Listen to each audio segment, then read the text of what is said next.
Sometimes what happens, you must have seen some children at the shopping mall, maybe when you are doing grocery or something. They want to buy a toy, right? They will sit on the floor, they will cry a lot, they will not leave their premises. And sometimes parents, they are really worried and what to do with this situation, and they are really stubborn. That what would you say on to this? Now that's a very sort of practical example where, you know, almost 100% of the parents would agree that they have not just once but many times they've come across this situation. Yeah. First of all, whenever you go to shopping mall or to supermarket, you need to sit with your children and say to them, this is what we're going to get. Okay. Right? We are, let's say, not going to get your toys. Okay. So you're not going to ask for any toys because for this and this reason. Okay. Okay. Or if this is a trip to actually go and buy their toys, right, you need to actually sit mention with them, how many or what you're going mention to them, this is the price range, or this is what you want, or they would have already selected, pre-selected, this is what exactly I want. Okay. You go, get that, come back, come out. All right. But where you are saying is that sometimes the parents do not set these boundaries. It's absolutely important that you set the boundaries. Okay. You set the limits of, you know, their needs or their demands, and you stick to that. And you stick to that so that they don't end up exploiting your weaknesses when you are in that shop. So because parents don't set these boundaries, the child will say, I want this, I want this, I want this. And sometimes it's natural to children, they forget.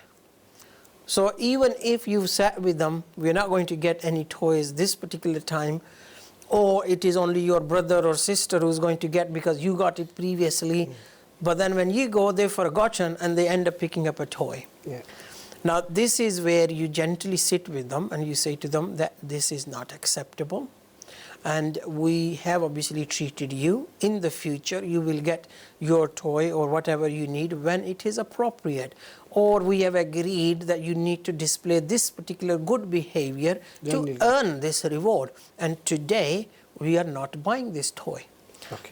Do it in a nice way. You know, when you are doing this, sitting with the child, you should be hugging the child in a neutral, positive way and smiling at them so that the child doesn't think of it as an aggressive approach.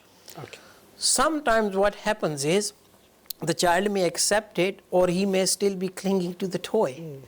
You need more time to convince him. Rather than making an argument there and then, okay, start walking with the child, go and look for something else, and whilst you are walking around, you are constantly having that dialogue with the child. Okay. And you will have to, because this is not needed, right? Money does not mean any, even if it's 10 pence toy. But you need to, as I said, stick to your rule. Sure. It's not needed. We agreed beforehand that he's not going to get it. Even if it's 10 pence toy, he is not going to get that. And you need to keep explaining the reasons to him. Good. Ultimately, even if he doesn't accept, you know, he's going to put the toy to the, obviously the counter, and you tell the shopkeeper, we are not buying the toy. Okay. And what should happen is, obviously, I'm assuming the two parents are together.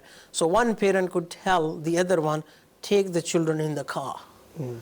You manage the situation, good, not bought the toy. Now when you will come home or in the car, the child will ask. Now you are in a much more manageable situation, and it will be much more convenient for you rather than obviously being, dealing with an angry child in a store. You are now dealing with an angry child in a car or in your own home environment. Good. We love Madani Channel. We love Madani Channel. We love Madani Channel.